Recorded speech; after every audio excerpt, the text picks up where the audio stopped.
8 కూడా నిండలేదు. ఆ పిల్లల మీద రేవంత్ రెడ్డి గారు అత్యంత కర్కశంగా ఆ పిల్లల గొంతు బిసుకుతా ఉన్నారు. ఆ పిల్లల మీద అక్రమ కేసులు బనాయిస్తా ఉన్నారు.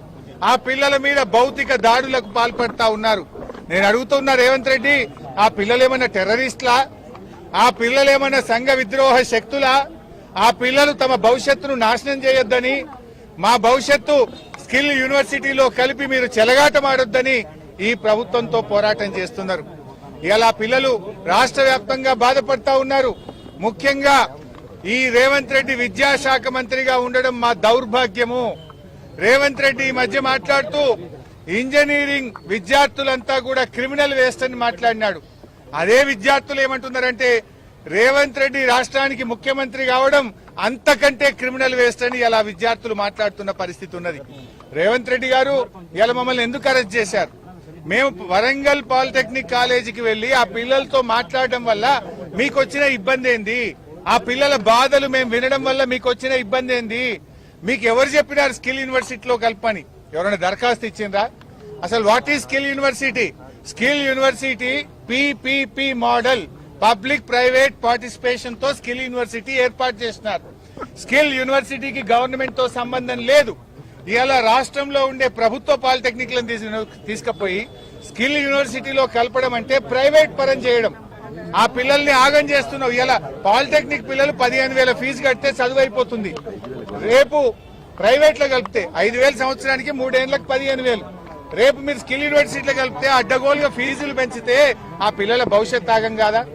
ఏఐసిటి అనుమతితో వాళ్ళు పిల్లలు చదువుతున్నారు కనుక ఇంజనీరింగ్ లో సెకండ్ ఇయర్ డైరెక్ట్ గా పోయే అవకాశం ఉంది. రేపు నువ్వు స్కిల్ యూనివర్సిటీలో కలిపితే వాళ్ళ జీవితాలు ఆగమైతాయి. ఇవాళ polytechnic is different, ITI is different. నీకు అవగాహన లేక ఐటీఐతో పాలిటెక్నిక్ లను కలపడం వల్ల పిల్లల జీవితాలు ఆగమైతాయి.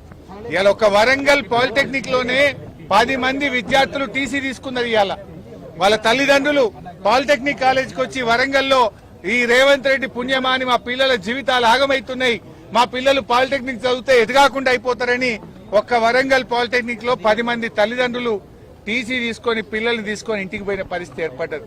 రేవంత్ రెడ్డి ఇప్పటికైనా కళ్లు తెరువు, చిల్లర బేసిజాలకు పోకు. నువ్వు కళ్లు తెరిచి వెంటనే జీవో 97 రద్దు చేయాలని, పాలిటెక్నిక్ లను యథావిధిగా ప్రభుత్వంలోనే నడపాలని చెప్పి మేము డిమాండ్ చేస్తా ఉన్నాం. నువ్వేదో కమిటీ చేసినావు, ఈ కమిటీలు జాంతానై పిల్లలు ఒకటే చెప్తుండ్రు, కమిటీలు వద్దు. కమిటీ దేనికోసం? స్కిల్ యూనివర్సిటీలో కలపడం కోసం కమిటీ. కలపడానికే మేము సిద్ధంగా లేము. మేము ఈ పాలిటెక్నిక్లను ప్రభుత్వంలోనే కొనసాగాలని కోరుతున్నారు. ఇప్పుడు రేవంత్ రెడ్డి ఇంకో విషయం కూడా అడగదలుచుకున్నా. ప్రతిదానికి ఆంధ్రప్రదేశ్ ఆదర్శం, మీ గురువు గారే ఆదర్శం అంటావు కదా. ఆ ఆంధ్రప్రదేశ్ లోనే పాలిటెక్నిక్లను స్కిల్ యూనివర్సిటీలో కలిపి పొరపాటైందని, పిల్లల భవిష్యత్తు దెబ్బతింటదని నాలుక గర్చుకొని ఇప్పుడు ఆ పాలిటెక్నిక్లను తిరిగి స్కిల్ యూనివర్సిటీ నుంచి హైయర్ ఎడ్యుకేషన్ లో కలపడం జరిగింది. వాపస్ తెచ్చుకున్నారు. మరి మీ గురువు గారు నీ ఆదర్శంగా ఉండే ఆంధ్రప్రదేశ్ వెనక్కు తీసుకుంది కదా, నువ్వు కూడా వెంటనే వెనక్కు తీసుకోవాలని చెప్పి మేము డిమాండ్ చేస్తా ఉన్నాం. ఢిల్లీలో కూడా ఇది ఫెయిల్ అయింది. ఢిల్లీలో కూడా పాలిటెక్నిక్ లను స్కిల్ యూనివర్సిటీలో కలిపితే అక్కడ కూడా ఫెయిల్ అయి ఢిల్లీ ప్రభుత్వం కూడా వెనక్కు తీసుకున్నది. మరి ఢిల్లీలో ఫెయిల్ అయింది, ఆంధ్రప్రదేశ్ లో ఫెయిల్ అయినాక ఇక్కడ ఎందుకు చేస్తున్నావు? అంటే ఇప్పుడు ఇవాళ స్కిల్ యూనివర్సిటీలో కలపడం అంటేనే ప్రైవేట్ లో కలపడం. ఇవాళ రేవంత్ రెడ్డి నేను కోరేది ఒక్కటే, అనవసరంగా ఈ పాలిటెక్నిక్ విద్యను ప్రైవేట్ పరం చేయొద్దు. నేను రాహుల్ గాంధీని కూడా అడుగుతున్నా, రాహుల్ గాంధీ అంతటా పోయి ఉద్యమాలు చేస్తున్నావు, ఢిల్లీలో చేస్తున్నావు, బీహార్ లో చేస్తున్నావు, మరి తెలంగాణకి ఎందుకు వస్తలేవు? ఇక్కడ కూడా జెన్జీ రోడ్ల మీద ఎక్కి పోరాడుతుంది కదా, 1,00,000 మంది పాలిటెక్నిక్ విద్యార్థులు పోరాడుతున్నారు కదా, ఫీజు రియంబర్స్మెంట్ కోసం విద్యార్థులు పోరాడుతున్నారు కదా, నిరుద్యోగులు జాబ్ నోటిఫికేషన్ కోసం పోరాడుతున్నారు కదా. ఆనాడు రాహుల్ గాంధీ, ప్రియాంక గాంధీలు యూనివర్సిటీ మెట్లెక్కినారు, లైబ్రరీల చుట్టూ తిరిగినారు, నిరుద్యోగుల చుట్టూ తిరిగారు, హామీలు గుప్పించారు. ఎందుకు ఇప్పుడు రావట్లేదు? అంటే ఢిల్లీకో నీతి, తెలంగాణకో నీతి. రాహుల్ గాంధీ గారు ఇలా నువ్వు ఏ రకంగా అయితే పోరాడుతున్నావో ఇలా తెలంగాణకు వచ్చి పోరాడు, మా పాలిటెక్నిక్ విద్యార్థులతో మాట్లాడు, రేవంత్ రెడ్డికి మొట్టికాయలేసి జీవో 97 రద్దు చేయి. ఇలా ఏందండి వరంగల్లా మేము వస్తున్నామని చెప్పి పాలిటెక్నిక్ కాలేజీకి తాళం వేస్తారా పోలీసు వాళ్ళు? పోయి అన్నం కూడా పెట్టారు. ఆ పిల్లలకు 1 గంటకు అన్నం పెట్టాలంటే హాస్టల్ బంద్ చేస్తారు, మెస్ బంద్ చేస్తారు, కాలేజీకి తాళం వేస్తారు, పిల్లలకు అన్నం పెట్టరు, పిల్లల్ని బయటకు రానియరు. ఇదా ప్రజాపాలన? ఇది ప్రజాపాలన కాదు, పోలీస్ పాలన. ఇది తుగ్లక్ పాలన, ఇది రాక్షస పాలన. ఇవాళ పిల్లల జీవితాలతో చెలగాటమాడుతున్నటువంటి పాలన. ఈ రాష్ట్రంలో పేరుకే ప్రజాపాలన, జరుగుతున్నదంతా కూడా పోలీస్ పాలన జరుగుతా ఉంది. ఇవాళ బాధ్యతాయుతమైన ప్రజాప్రతినిధులుగా మేం పాలిటెక్నిక్ కాలేజీ పోతే నీకు వచ్చిన నొప్పేంది రేవంత్ రెడ్డి? మమ్మల్ని ఎందుకు ఆపాల్సి వచ్చింది?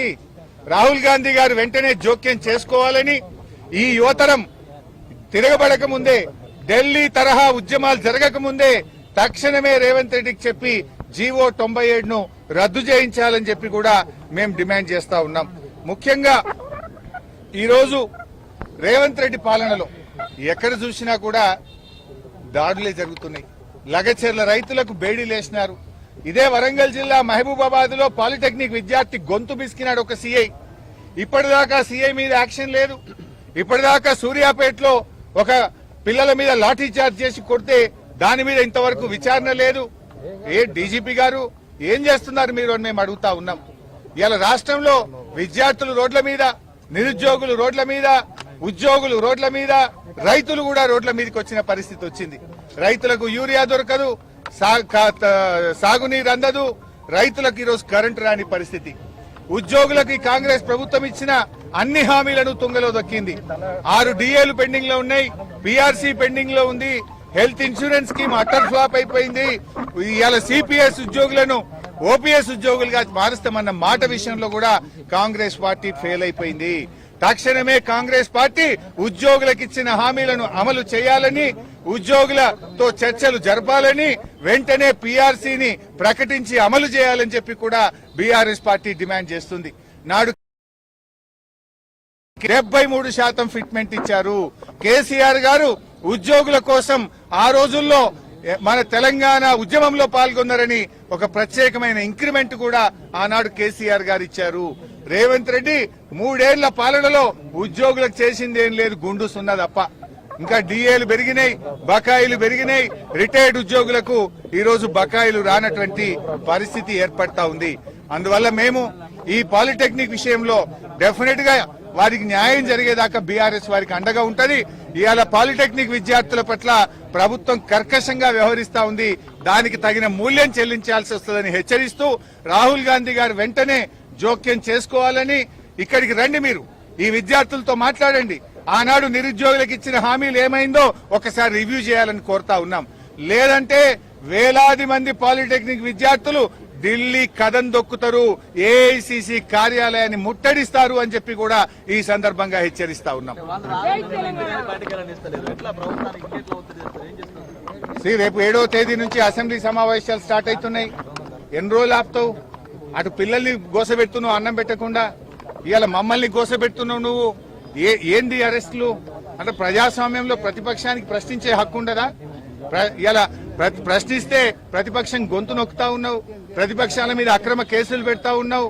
బట్ దీనికి ఏదో ఒక రోజు తగిన మూల్యం చెల్లించాల్సి వస్తుంది.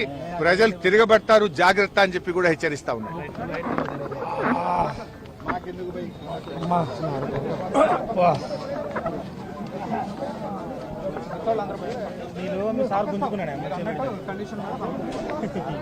మంచి